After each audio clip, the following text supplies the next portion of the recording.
Sebelum lanjut ke video selanjutnya, jangan lupa like, komen, share, subscribe, dan nyalakan lonceng notifikasi.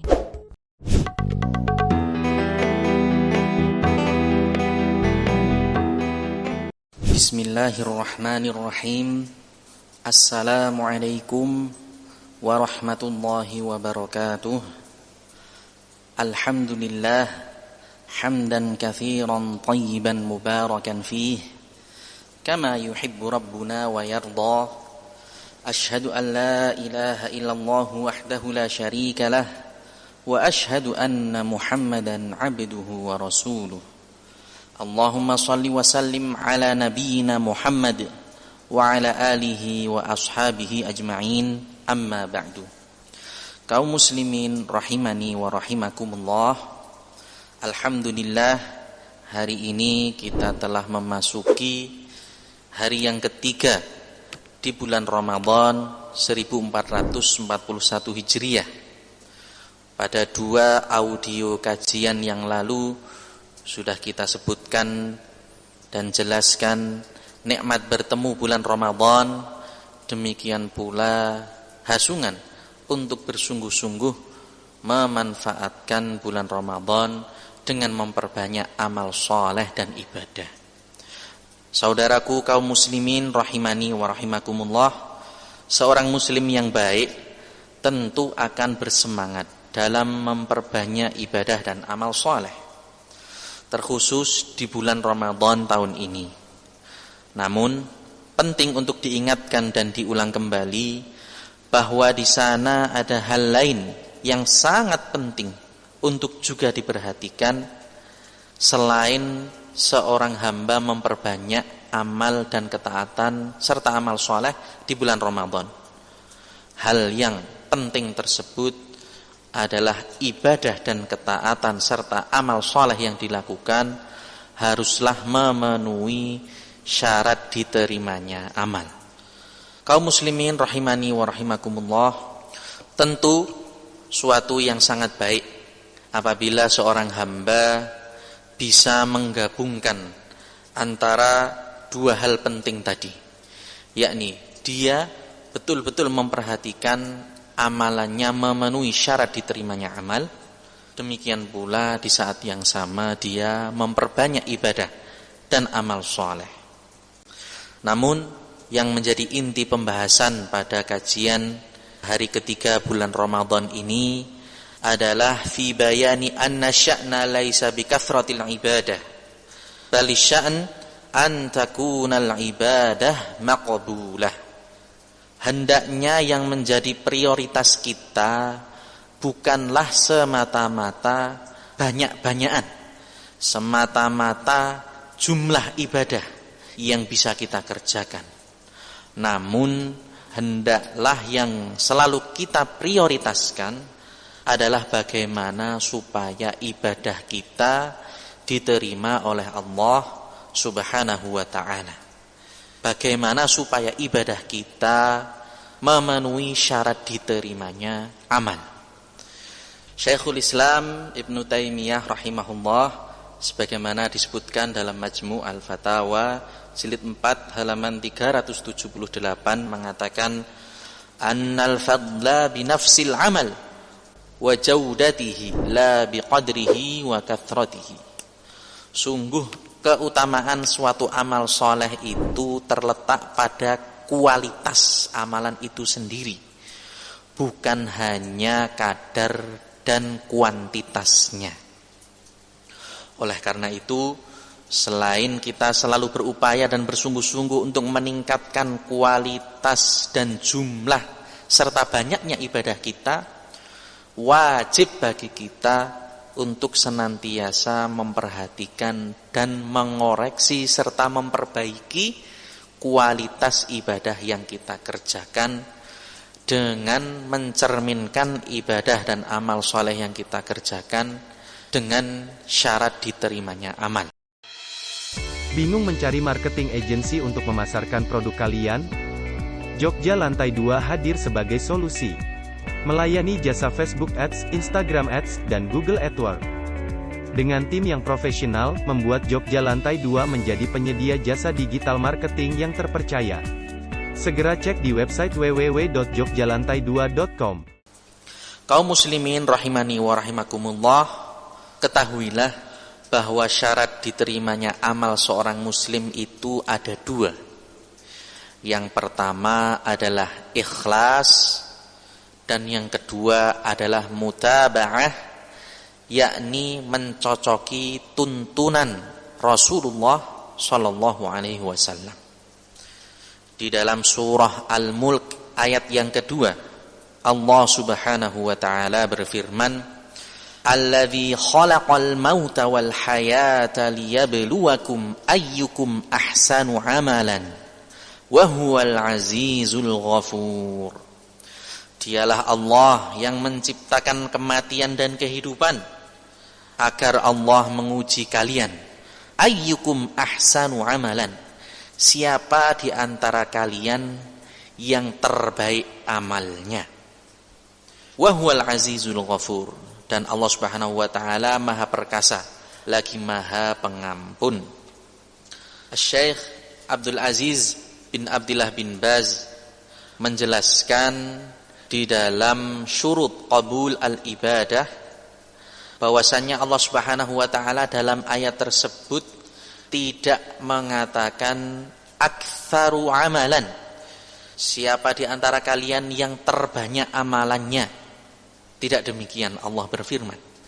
Namun Allah Subhanahu wa taala berfirman ahsanu amalan, siapa di antara kalian yang terbaik amalannya. Oleh karena itu yang menjadi tolak ukur adalah sisi keikhlasan suatu amalan dan kesesuaiannya dengan syariat dan tuntunan serta bimbingan Rasulullah sallallahu alaihi wasallam.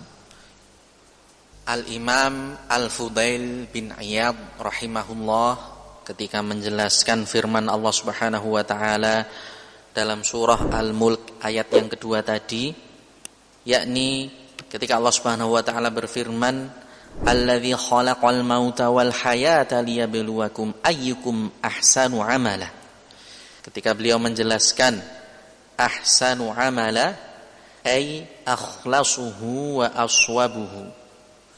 Yang dimaksud dengan ahsanu amala, amalan yang terbaik, adalah amalan yang paling ikhlas dan amalan yang paling shawab, paling benar.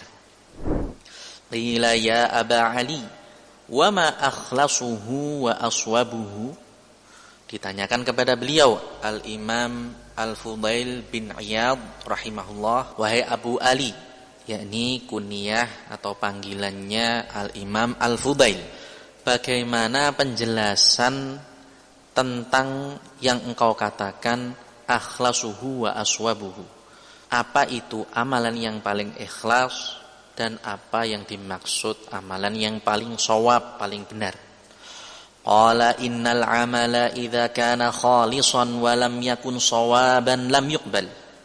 Sungguh apabila suatu amalan itu sudah dikerjakan dengan ikhlas, akan tetapi tidak dilakukan dengan tata cara yang benar, maka tidak akan diterima oleh Allah Subhanahu wa taala.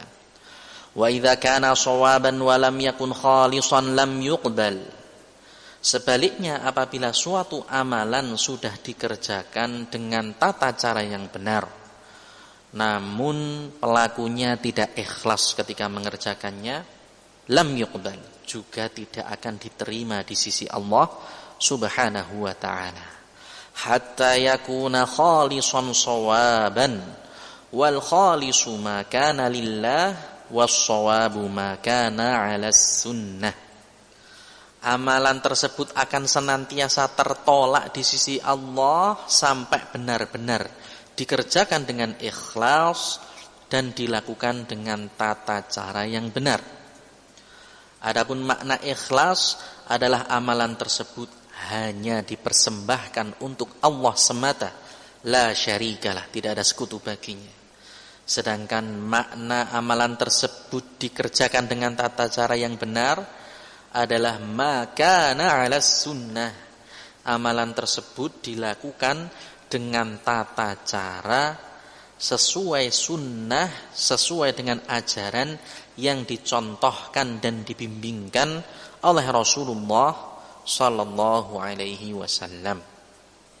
Penjelasan Al-Imam Al-Fudail bin Iyad diriwayatkan oleh Al-Imam Ibn Abi Dunya dalam kitab beliau Al-Ikhlas wan Niyah halaman 50 sampai 51.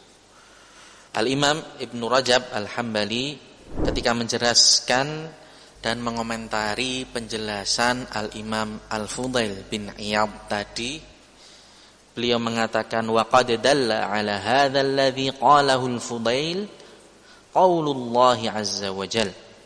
Sungguh penjelasan Al-Imam Al-Fudail bin Iyad di atas telah ditunjukkan oleh firman Allah azza wa jalla dalam surah Al-Kahfi ayat yang ke-110. Faman kana yarju liqa'a rabbih faly'amal 'amalan shalihan wa la yusyrik bi'ibadati rabbih ahadan.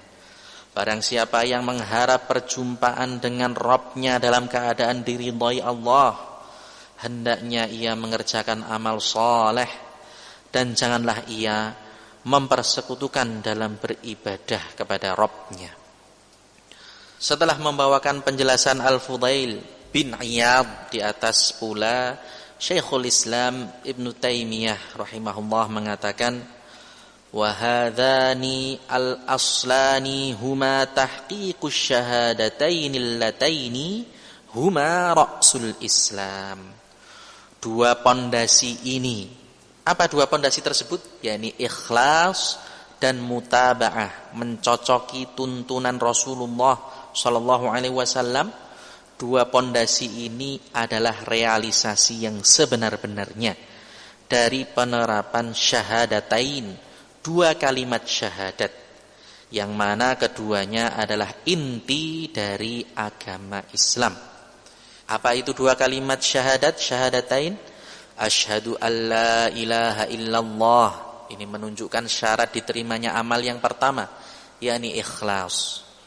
Kemudian syahadat yang kedua adalah wa asyhadu anna Muhammadan abduhu wa rasuluh.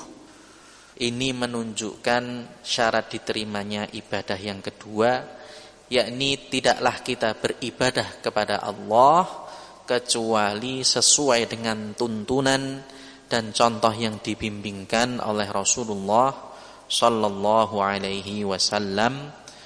Wallahu a'lam bishawab. Adapun rincian dari dua syarat diterimanya ibadah, insyaallah kita akan teruskan pada kajian berikutnya. Semoga yang sedikit ini bermanfaat.